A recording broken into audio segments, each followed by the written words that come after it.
जब इतनी सी बात करना से काम चल रहा है तो फालतू एनर्जी क्यों लगानी है। और आपको एक और बात बताऊं, अभी पिछले दिनों एक आदमी की यहीं हाईवे पर कोई हमारे एक मुख्य अतिथि आए हैं जी, लाला जी ने खुद खड़े होकर उनका सम्मान किया है। मैं चाहता हूं कि वे स्थान में और आप लोग उनके लिए जोरदार तालियां बजाएं। ये कुछ लोग चाय लेकर घूम रहे हैं, इनको मैं कुछ भी नहीं कह पाऊंगा प्रधान साहब, आजकल चाय वालों से पंगा लेना ठीक नहीं है।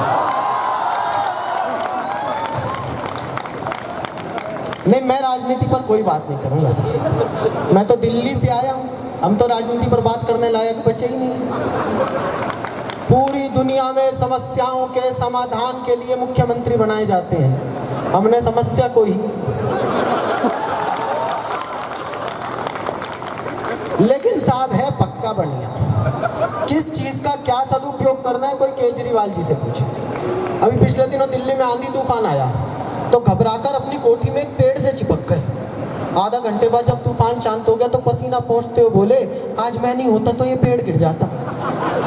ऐसा मुख्यमंत्री हम ही टॉलरेट कर सकते हैं, और उसका जो सदुपयोग हमने किया चैलेंज कर सकता हूँ, आप लोग सोच भी नहीं सकते साहब। मैं होली पर घर से बाहर निकला, एक दुकान पर लिखा था केजरीवाल गुलाल। मैंने कहा ये क्या है? बोला ये अब तक का बना दुनिया का सबसे महंगा गुलाल है। मैंने कहा कितने का है? बोला 5,000 रुपये का 10 ग्राम। मैंने कहा ऐसा इसमें क्या खास है जो 5,000 रुपये का 10 ग्राम बेच रहा है? बात समझ आ जाए तो हमारे मुख्यमंत्री के सम्मान में तालियां बजाना। मैंने कहा ऐसा इसमें क्या खास है जो 5,000 रुपये का 10 ग्राम बेच रहा है? बोला कुछ नहीं साहब, एक बार लगा कर छोड़ दो, हर 10 मिनट में रंग बदल लेता है।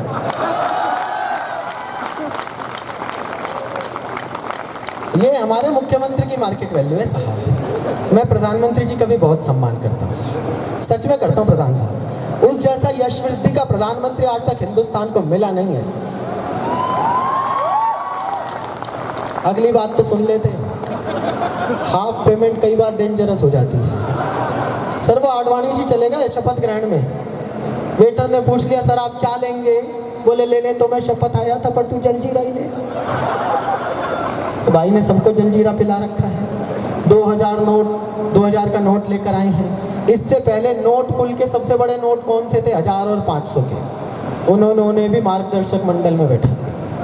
बोले अब तुम वहीं बैठो, अब तुम्हारा कोई काम नहीं है। इसलिए मैं राजनीति पर ज़्यादा चर्चा नहीं करूंगा साहब, क्योंकि राजनीति पर चर्चा करना ठीक भी नहीं है। क्योंकि प्रधान साहब सामने बैठे हैं, जैसे ही मैं आया मेरे कान में इन्होंने भी कोई पहलवान वाला वाक्य बोल दिया था। आते ही मेरे कान में बोलते थे चिराग जी 15 दिन बाद हम भी प्लान कर रहे हैं। अब मेरी हिम्मत नहीं मैं इनके खिलाफ बोल जाऊँ। तो ये इनकी पर्सनल मैनेजमेंट थी, लेकिन मैं सच बताऊं मैं हर तरीके की मैनेजमेंट झेल लेता हूं गुप्ता जी, क्योंकि मैं शादीशुदा आदमी हूं। शादीशुदा आदमी का आप कुछ बिगाड़ नहीं सकते, क्योंकि उसको सब आदत पड़ चुकी होती है। 24 घंटे कचर कचर के बीच में सांस लेने के लिए वो जितनी देर रुकती है उतनी देर में अपनी पूरी बात कहनी होती है। तो ये बहुत कठिन काम है, ये मैनेजमेंट है। आदमी ब्याह के बाद ही सीख सकता है, कितनी पटाखे घूम लो कुछ नहीं होगा। जब ब्याह होगा तो वो अपने आप सिखा देगी। आजकल ऐसे ऐसे टोटके निकाले हैं इन्होंने, नया टोटका निकाला है, आप लोग तो खैर जानते होंगे, आप तो महान लोग हैं। नया टोटका निकाला है साहब गुप्ता जी। जब इनका घूमने फिरने का मूड होता है, आउटिंग का मूड होता है, पिकनिक मनाने का मूड होता है, तो आध्यात्मिक बहाना ढूंढ के लाती हैं। मैंने वैष्णो देवी के दर्शन बोल रखे हैं, पट्टा मना नहीं कर सकता। एक दिन कटरा लेके जाएगा, 4 दिन खुद काटड़ा बन के पटनी टॉप घुमाता फिर। मैं इस देश के सभी देवी देवताओं का हाथ जोड़कर धन्यवाद करता हूँ। एक भी देवता विदेश में नहीं बसा, वरना ये कभी भी कह सकती थी हमने लंदन वाले भैरू जी की जोत बोल रखी है। बंदा भैरू जी की जोत जलवाने के चक्कर में खुद बजरंगी हो लेता। लेकिन आदमी संकट में नहीं रहता, आदमी को इसका भी इलाज पता होता है। हम भी कभी भी कह सकते थे हमने बैंकॉक वाली देवी के दर्शन बोल रखे। आदमी कष्ट में नहीं रह सकता। एक ताना दिन में 20 बार आपको मिलता होगा गुप्ता जी, कितने ही बड़े हो जाओ इससे मुक्त नहीं होगे। एक ताना दिन में 20 बार देती है, तुमने मेरी जिंदगी नरक बना दी। खैर बना तो तुम्हारी भी रखी है, तुमने मेरी जिंदगी नरक बना दी। कोई ढंग का मिला होता तो मैं कितनी खुश रहती। जैसे हम नहीं मिलते तो इन्हें कोई धनपति कुबेर मिल रहा था। एक दिन मैंने यही लपका गुप्ता जी, मैंने कहा देखो मनुष्य यदि प्रसन्न रहना चाहे तो प्रसन्नता उसके भीतर होती है। बाहर की स्थितियाँ उसके सुख और दुख के लिए जिम्मेदार नहीं होती। वो बोली कैसे? अब मैं सिद्ध करता हूँ, और सही सिद्ध कर दूँ तो आनंद लेना। इन महिलाओं को आप स्वर्ग में भी छोड़ दो, इससे बढ़िया जगह तो नहीं बनाई अशोक जी भगवान जी ने। स्वर्ग में इनकी कोई सहेली मिल जाए, पहला संवाद क्या होगा? अप्सरा को देखा, देखो ड्रेसिंग सेंस नहीं, कैसे कैसे कपड़े पहने। एक हम साहब, हमें आप नरक में भी छोड़ दो, वहाँ हमारा कोई दोस्त मिल जाए, एक ही बात पूछेगा, कैसे राजी हो रहे हैं? देखो जैसे ये सब वहीं मिलेंगे, इन्हें अपने कर्म पता है कि ये जाएंगे कहाँ। वहाँ हमारा कोई दोस्त मिल जाए, एक ही बात पूछेगा, यमराज की बेटी देखी?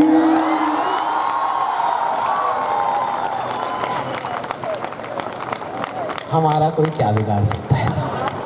सादा जीवन उच्च विचार में विश्वास करते हैं। ये सिर्फ महिलाओं के चोचले हैं साहब। एक लाल रंग के 300 नाम बता देंगे, ये वाला रेड, ये वाला रेड, ये वाला रेड।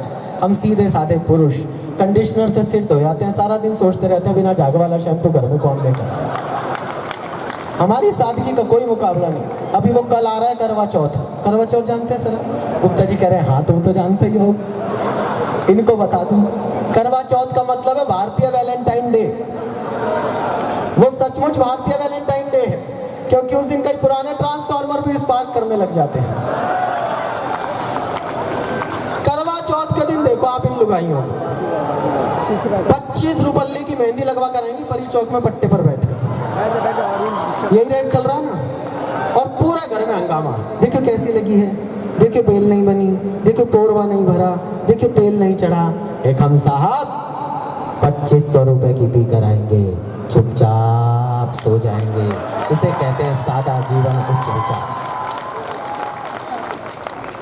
हम तो सादा जीवन उच्च विचार वाले लोग हैं साहब, इसीलिए सादगी से जीवन बिता देते हैं। और ऐसा नहीं है ये बातें लड़कियों के बारे में, महिलाओं के बारे में मैं बोलता हूँ, आजकल तो बच्चा बच्चा बोलता है साहब। गूगल बाबा ने बच्चों को इतना ज्ञान दे दिया कि अभी इन्हें सब पता है।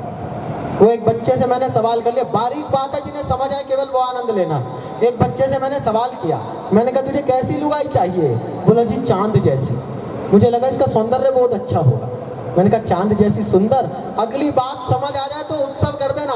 मैंने कहा तुझे कैसी लुगाई चाहिए? बोला जी चांद जैसी।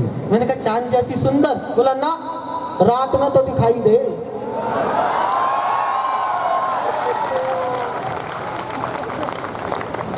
आप लोगों के पास एक सुविधा है साहब, आप लोगों को टीचर ज़रा सा टेढ़ा बोले तो आपके पास 1091 है, 1091 पर कॉल कर दो, टीचर अंदर। हमारे पास ये सुविधा नहीं थी। हमारे टाइम पे एकमात्र एजेंडा होता था टीचर्स का, घर से कोई उल्टा सीधा सवाल सोच के चलो, बच्चे से वो सवाल करो। देखो इसे कहते हैं आकर्षण। मैं इतनी देर से मेहनत कर रहा हूँ, एक निकली, सबका ध्यान उधर केंद्रित हो गया। ये भेदभाव है सर, इस भेदभाव से हम पुरुषों को मुक्ति चाहिए सर। बहुत हो चुका, कई पीढ़ियां बीत गई सर, अब ये भेदभाव चलेगा नहीं। इसलिए मैं आप लोगों से अनुरोध करता हूं, जब मैं बोलूं तो आप मेरी ही ओर देखें। स्त्रियां ये काम कभी नहीं कर सकती, मैं सिर्फ अपने पुरुषों से ये उम्मीद करता हूं। जहां जहां बैठो एक बार तालियां बजा के बताओ। देखो एक और भेदभाव अभी अभी दिखाऊं, मैंने जैसे ही कहा जहां जहां बैठे वहां तालियां बजा के दिखाओ। एक भी लड़की ने इस कैंपस में ताली नहीं बजाई। और अभी मैं कह दूं जहां जहां लड़कियां बैठे तालियां बजा के बताओ, सारे बजाएंगे उछल उछल के, क्योंकि मैं इन्हें जानता हूं। हम सहिष्णु लोग हैं, हम कभी भेदभाव पसंद नहीं करते गुप्ता जी। हम तो हर स्थिति में आनंद में रहना जानते हैं साहब। हमारे यहाँ झगड़े भी नहीं होते, हमारे यहाँ सारे झगड़े ये मेहमान लोग करवाते हैं। पिछले दिनों गर्ग साहब मेरे घर आए मुझे बुक करने, मैं अपनी पत्नी के साथ खड़ा था, देखकर भावुक हो गए। बोले चिराग जैन तुम्हारी जोड़ी तो राम सीता जैसी है। मैंने कहा जी खाक राम सीता जैसी है, ना ये धरती में समाती ना इसे कोई ठाके ले जाता। हमें हमारे कष्ट अच्छी तरह पता है साहब, बहुत मुश्किल से ये जीवन चल रहा है, इसे चलने दीजिए। आइए आपको विकास की एक और अवधारणा बताता हूँ। हमारे प्रधानमंत्री जी कहते हैं कि वो हमें विकसित करेंगे, अपना खुद का स्विच ऑफ है, अपन होंगे ही नहीं। हमारी टेक्निक अलग है प्रधान साहब, हम हो ही नहीं सकते। कोई जापान का आदमी, आप टेक्निकल लोग हैं, टेक्निकल बातें करता हूँ आपसे। कोई जापान का आदमी नया मोबाइल खरीदने जाए तो वो मोबाइल वाले से क्या पूछेगा? इसमें प्रोसेसर कौन सा लगा हुआ है, इसमें रैम कितनी है, कोई अमेरिकन जाएगा तो वो यूँ पूछ लेगा कि इसका डायगोनल साइज कितना है, इसका मास कितना है, इसमें कैमरा कितने मेगापिक्सल का है। हमारा हिंदुस्तानी आदमी जब मोबाइल खरीदने जाता है साहब, एक ही बात पूछता है, ये गिर के टूटेगा तो नहीं? क्योंकि हम जानते हैं हम चीज़ों को कितनी सहूलियत से रखते हैं। और विकास को नापने के जो हमारे तरीके, सारी दुनिया के एक तरफ, हमारा एक तरफ। कोई नया बांध बने जापान में, उसकी भव्यता कैसे बताई जाती है कि इसके वाटर रिजर्वियर में इतना पानी है, पूरे जापान का सिंचाई सिस्टम चल सकता है। अमेरिका में बने तो यूँ बता देंगे इससे इतनी बिजली उत्पादन होगी, पूरे वॉशिंगटन को रोशनी में नहलाया जा सकता है। हमारे हिंदुस्तान में जब कोई बांध बनता है साहब, उसकी भव्यता एक ही बात में बताई जाती है, ये टूट गया तो दिल्ली तक पानी होगा। इतने कंस्ट्रक्टिव मानसिकता के लोग दुनिया में कहीं नहीं पाए जा सकते। जैसे ही मोदी जी प्रधानमंत्री बने, हमारा मंगलयान गया सर मंगल ग्रह पर, 12 देशों ने 72 बार कोशिश की थी साहब। आप जरा शौर्य के साथ खड़े होना। 12 देशों ने 72 बार कोशिश की थी। जैसे ही उनका यान मंगल की कक्षा में प्रवेश करता था, उसकी स्पीड कंट्रोल नहीं हो पाती थी, यान फट जाता था। अपना पहली बार में सेट।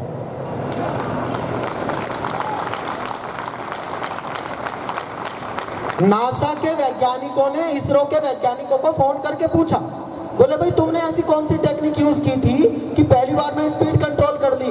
अपना वैज्ञानिक बोला कोई टेक्निक यूज नहीं की थी, कंट्रोल पैनल पर यूपी रोडवेज का ड्राइवर बैठा रखा था।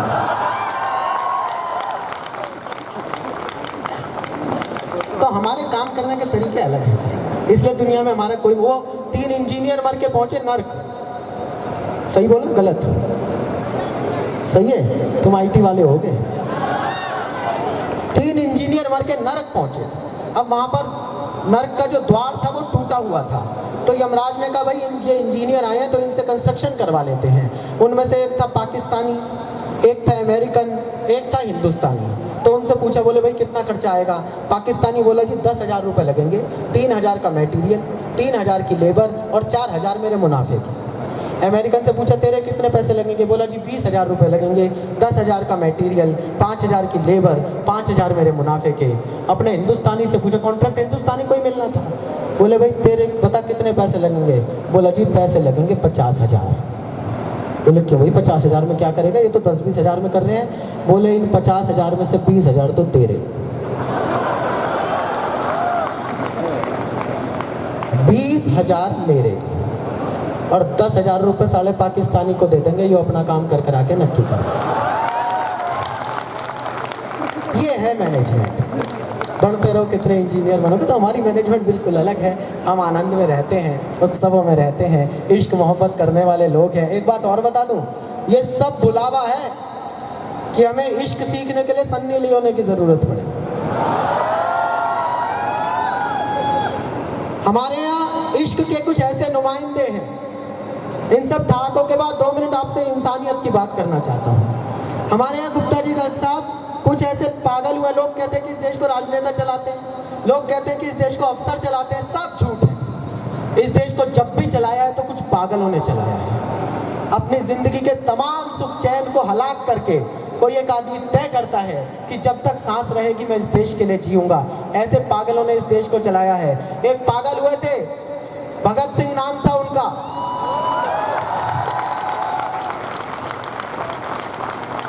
जब वो निकले कि मैं मुल्क को आजाद कराऊंगा, तो उनके बड़ों ने उनसे कहा, बोले साहब भगत सिंह तुम्हारा दिमाग खराब हो गया है, तुम देश को आजाद कराओगे? 90 साल से कांग्रेस लगी हुई है, इतने लंबे टाइम से गांधी लगे हुए हैं, लाला लाजपत राय लगे हुए हैं, विदेशों में नेताजी सुभाष चंद्र बोस मेहनत कर रहे हैं, तुम देश को आजाद कराओगे? 20 साल के लड़के, तुम्हारा दिमाग खराब हो गया है। शुक्रिया, ये पता था कि मुझे जरूरत है। बोले तुम्हारा दिमाग खराब हो गया है, जाओ अपना काम करो, मुल्क की आज़ादी की बातें छोड़ दो। तब भगत सिंह एक शेर पढ़ा करते थे साहब, वो शेर पढ़ रहा हूँ, और अगर भगत सिंह की दीवानगी सिद्ध हो जाए तो यहाँ से वहाँ तक मुझे हिंदुस्तान लहराता दिखा देना। भगत सिंह एक शेर पढ़ा करते थे कि इन्हीं बिगड़े दिमागों में कहीं खुशियों के लच्छे हैं, हमें पागल ही रहने दो कि हम पागल ही अच्छे हैं।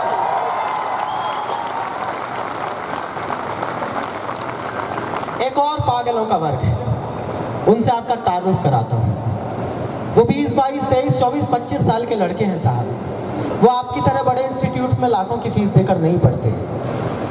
वो आपके फेसबुक फ्रेंड भी नहीं है, उनका आप नाम भी नहीं जानते, और जब वो मर जाएंगे तो आप उनकी लाश पर रोने भी नहीं जाओगे। लेकिन वो 20-22 साल के लड़के -45 और +45 डिग्री में खड़े होकर हवाओं पर रखकर ये संदेश पहुंचाते हैं कि हिंदुस्तान वालों, जब अपने त्योहार मनाओ तो सुरक्षा की चिंता मत करना, क्योंकि दुश्मनों की गोलियां झेलने के लिए हमारी छातियां सीमाओं पर तैनात हैं।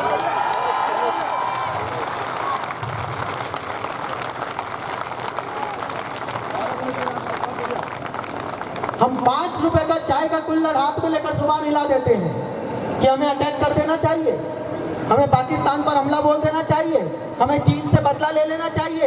एक बार कल्पना करो, उन परिवारों से पूछो जिनके नौनियाल अपने त्योहार छोड़कर सीमाओं पर खड़े हुए हैं, उनसे पूछिए युद्ध का मतलब क्या होता है।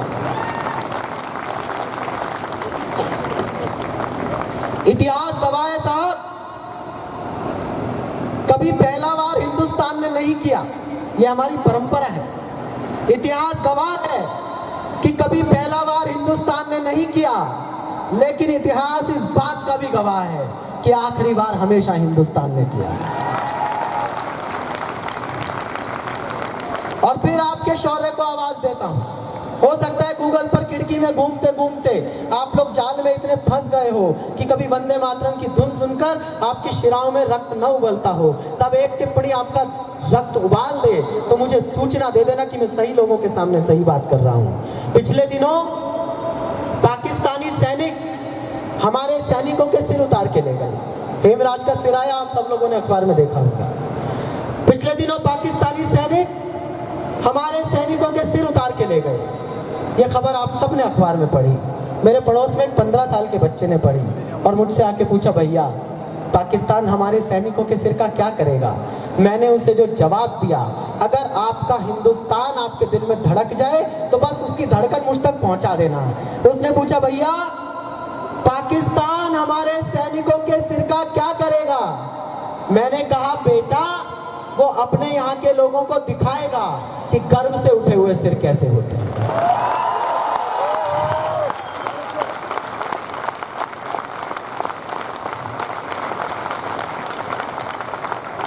हम लोगों ने ऐसी देशभक्ति सीखी है साहब। एक पंक्ति में अहिंसक देशभक्ति करता हूं।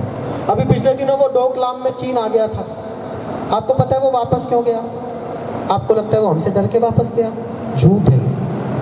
वो इसलिए वापस गया कि जब उसने इंडियन न्यूज़ चैनल देखे तो उन्हें लगा कि ये तो राम रहीम और हनी में इतने फंसे हुए हैं, इनको तो छोड़ के ही चलो। हमारी समस्याएं अलग है साहब, और पूरी चाइना मिलिट्री को एक पंक्ति में निपटा दूं तो फिर जरा हिंदुस्तान खड़ा हो जाए।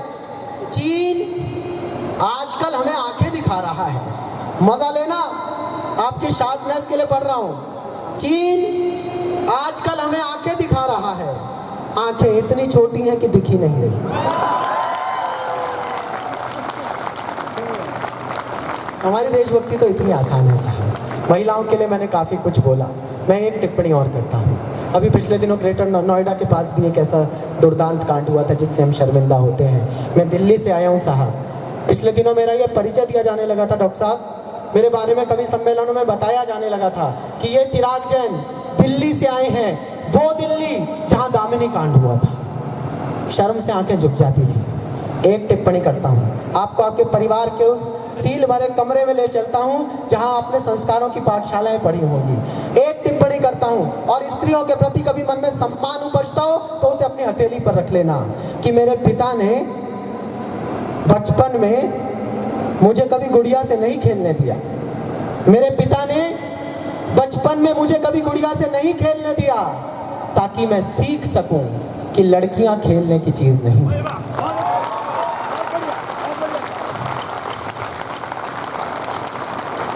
और ये यहाँ जितनी नारी शक्ति बैठी है, मैं आपको एक बात और बताना चाहता हूँ, ताली दोनों हाथों से बजती है साहब। अगर हम ये चाहें कि हमें कोई लड़का परेशान करे, उस समय घर का कोई बुजुर्ग उठ के, मोहल्ले में खड़ा हुआ कोई बुजुर्ग उस लड़के के कान पे 2 मार के उसे वहां से भगा दे, तो आपको इसके लिए भी तैयार रहना पड़ेगा कि जब आपकी वेशभूषा में, आपके चाल चलन में, आपकी भाषा व्यवहार में कोई कमी दिखेगी तो वही बुजुर्ग 2 आपके कान पे भी मार सकता है कि अपनी भाषा से दिखे। और ऐसा नहीं है कि हम प्रेम के खिलाफ है साहब, हमसे ज्यादा प्रेम दुनिया में कौन करेगा? हम जानते हैं कि कृष्ण की पत्नी रुक्मणी थी, लेकिन हमने राधा को उनके साथ मंदिरों में खड़ा किया है। हमसे ज्यादा प्रेम की बात भी दुनिया में कोई नहीं कर सकता। और फिर स्त्रियों के स्वाभिमान की एक बात बोलता हूं साहब, कोई लड़की ये नहीं कहती कि हमसे छेड़खानी मत करो, कोई लड़की ये नहीं कहती कि हमसे प्यार मत करो, कोई लड़की ये नहीं कहती कि उसे प्यार करना बुरा लगता है। फिर एक माइथोलॉजी से दो बिंब उठा रहा हूं प्रधान साहब। हर लड़की ये कहती है हमें छेड़ो तो ऐसे छेड़ो जैसे कुंज वन में राधिका को छेड़ते थे कृष्ण। हमारा सम्मान भी बना रहे और आपका आनंद भी बना रहे। अगर आपने हमें ऐसे छेड़ा, अब अगली पंक्ति पर अपने समर्थन को घनीभूत कर देना, अगर आपने हमें ऐसे छेड़ा जैसे हस्तिनापुर के राज दरबार में दुशासन ने द्रौपदी को छेड़ा था, तो उसका परिणाम कुरुक्षेत्र में दिखाई देगा। बस इतना सा अंतर है छेड़खानी में। चलिए, बहुत समय हो गया, मुझे आधा घंटे के लिए खड़ा होना था, मैं पौना घंटे आपके बीच रह गया हूँ। 4-6 पंक्तियां और बढ़ देता हूँ आपके आनंद के साथ। और मुझे तो बताया था बनिए इधर ही बैठे, तुम बैठे हो शैडो के नीचे, ऊपर है तिरपाल, यहाँ आओ 10 मिनट मेरे साथ खड़े हो। ये किसी को नहीं दिखाई देता प्रधान साहब, आसानी से जुबान हिला देते हैं। हम हर बड़े आदमी पर आसानी से जुबान हिलाते हैं। मोदी जी का क्या है, वो तो कुछ भी बोल दे तो रेडियो सुनाई देगा, वो कुछ भी बोल दे तो अखबारों में छप ही जाएगा। राहुल गांधी का क्या है, वो तो जहां जाएगा वहां मीडिया आ ही जाएगा। कभी कल्पना करके देखना उस मंजिल तक पहुंचने के लिए कौन कौन सी सीढ़ियां चढ़ी होंगी, कितने कठिन रास्ते तय किए होंगे कि जहां हम जाएंगे वहां मीडिया पीछे पीछे आएगा। मैं उस यात्रा की 4 पंक्तियां बढ़ता हूं, थोड़े से संस्कार ले जाना साथ में। हम लोग हर बड़े आदमी पर जुबान चलाते हैं, 4 पंक्तियां